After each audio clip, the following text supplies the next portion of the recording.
Doctor Mohammad Zubair साहब के साथ एक प्रोग्राम में आपसे सवाल हुआ था कि अगर एक मुसलमान मर्द और हिंदू औरत के दरमियान निकाह होता है तो क्या वो निकाह मुनक्कद हो जाएगा या जिना के ज़ुमरे में आएगा। तो आपने फरमाया था कि निकाह निकाह है और जिना जिना है। अगर निकाह गलत तरीके से हुआ है तो वो जुर्म तो बन जाएगा, लेकिन आप उसे जिना करार नहीं दे सकते।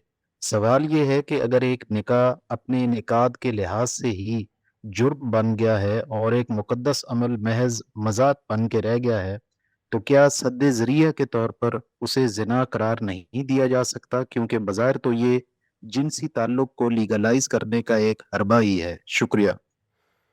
जिनसी ताल्लुक़ को लीगलाइज़ करना बिल्कुल एक और चीज़ है, और अपने इंतखाब से किसी गलत जगह निकाह करना है बिल्कुल और चीज़ है।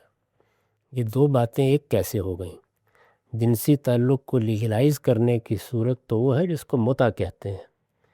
यानी आपने ये ख़्याल किया कि असल में तो बदकारी ही करनी है, लेकिन ज़रा कानूनी तकाज़े पूरे कर लिए जाएँ, वो हीलाबाज़ी है। उस पे आप जो हुक्म चाहें लगाएँ।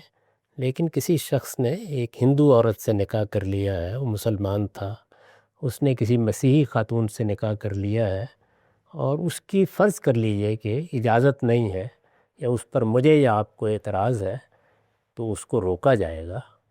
उसके बारे में उसे तंबीह भी की जाएगी। उसके बारे में अगर कोई सज़ा आपने बयान करनी है तो वो भी ज़रूर करें, लेकिन उसको ज़िना कैसे करार दे दिया जाए? यानी उसने निकाह किया है। निकाह और ज़ना अपनी ज़ात में बिल्कुल अलग-अलग चीज़ें हैं। निकाह का मतलब है एक औरत का इंतखाब करके आपने ऐलान कर दिया कि अब ये मेरी बीवी है। बस उसके बाद वो निकाह है।